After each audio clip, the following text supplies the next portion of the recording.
I'm Dr. Matthew Davids from Dana-Farber Cancer Institute in Boston. I'm Kerry Rogers. I'm an assistant professor in the Division of Hematology at The Ohio State University.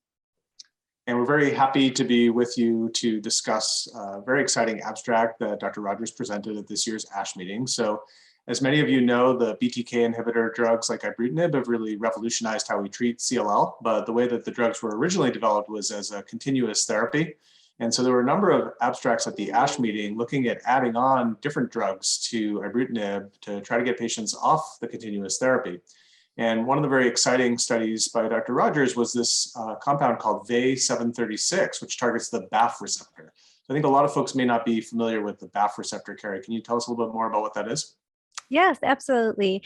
So the BAFF receptor is a receptor on the outside of B cells, including CLL cells, because CLL is a cancer of B cells.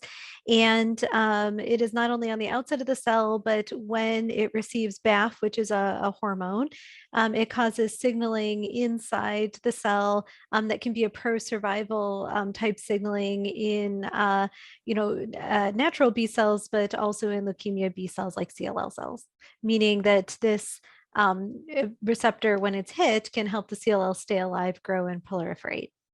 It's sort of a similar concept to B cell receptor, but it's a different pathway in the cell, basically, right?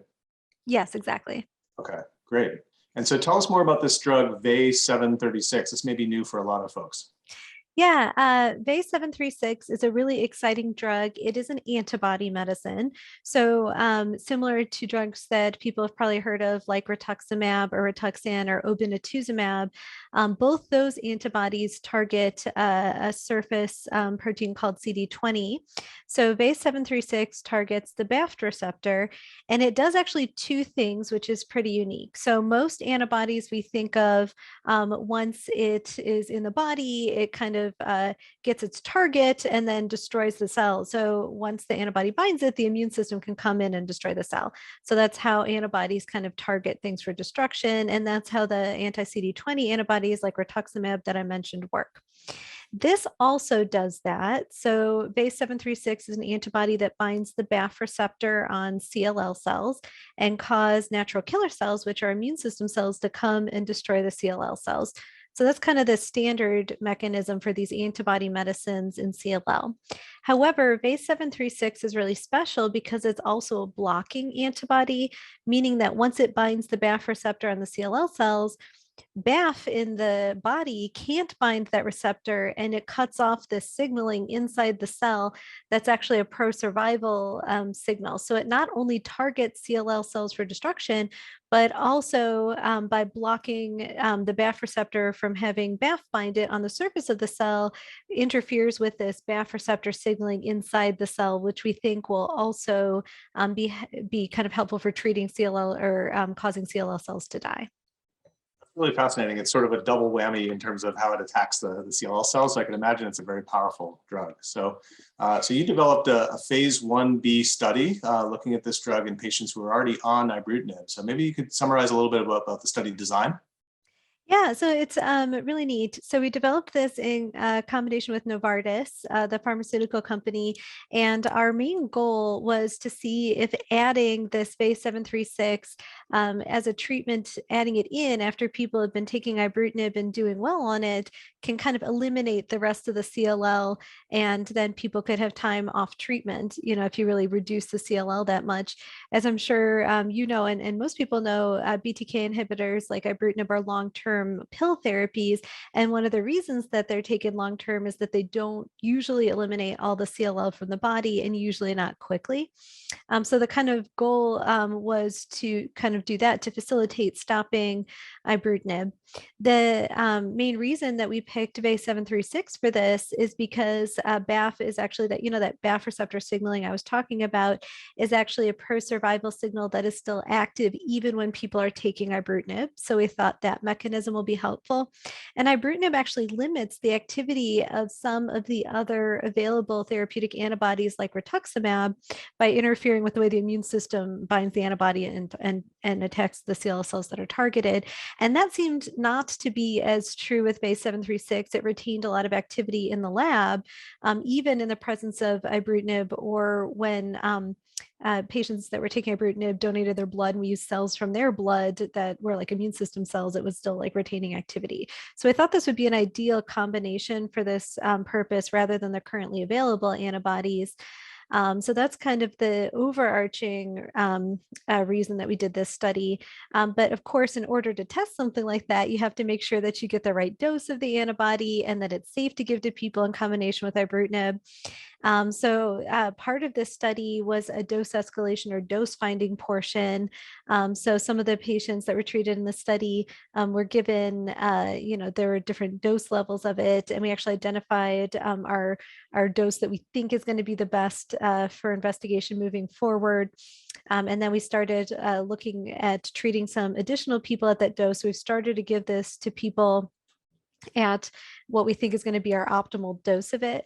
The medication was very safe, so we didn't have any side effects. The VA736 was very safe, so we had no side effects that would limit giving it at high doses. But because it's an antibody, the optimal dose isn't like the most dose you can give people without side effects. So there was actually a lot of what we call correlative data, which is kind of laboratory data that went along with the study, using samples from people that were in the study, blood samples, to determine kind of what the best dose is. So one portion of this study was just determining that part. We didn't see too many side effects. Actually, the people I took care of in the study really liked being in it. And when you look at the safety data, it was very safe. The most common side effect was actually high blood sugars from the steroid pre-medication they got. The antibody is given as an IV because it's an antibody. And then some people had low neutrophil counts that actually recovered and didn't actually recur again. So their neutrophil count stayed normal after it recovered, and they didn't really get infections, so that wasn't a big problem. So I think we've really got a safe dose for this combination. The other thing I just wanted to mention that's important for the design of this study is that we wanted to enroll patients who had something to gain from being in a study like this. So it enrolled people that had been taking ibrutinib for at least a year, were tolerating it well, but still hadn't achieved a complete remission. So still had a lot of CLL and could benefit from an additional therapy being added, or people taking ibrutinib that had mutations in BTK or PLC gamma 2, because we know those mutations that develop while you're taking ibrutinib predict the ibrutinib is going to stop working. So these are really a group of people that has potentially a lot to gain from a combination treatment along with the ibrutinib. Sounds like you've learned a lot already from the study around the dosing, and it seems like a very safe approach. And then in terms of efficacy, were you able to get some patients off ibrutinib successfully? We were, yeah. So, the main goal of the study was to determine the safe dose going forward, and then to gather like a little bit of data just to make sure that it looks like it's working, because we don't want to continue to develop a treatment that we don't think is helping people. And yes, there were people in the study that were able to stop taking ibrutinib that did achieve a complete remission with no detectable CLL in the blood or the bone marrow and are now being observed. Some of them still have no detectable CLL. Again, we don't have a lot of people in the study that we have that kind of experience yet, but that did happen for a number of people in the study. So we're looking forward to continuing to treat people in this kind of expansion phase of the study at the optimal dose level, because I think this is going to be an excellent strategy. And we are looking, since this drug is so safe and appears to be effective, we are looking at, the best use of this drug in CLL going forward. Fantastic. Any final thoughts? Yeah, I think one of the most exciting parts about this is just to kind of be able to see how this antibody was studied before being given to people, how great it's been for our patients that participated in this study, and hopefully to see, how this is going to work in the future. And it's just really neat to see something where a lot of the laboratory work was done at Ohio State. And then it's been really nice actually to work with Novartis, because they're really interested in using this antibody to help people too. So those are kind of like the fun aspects of the study.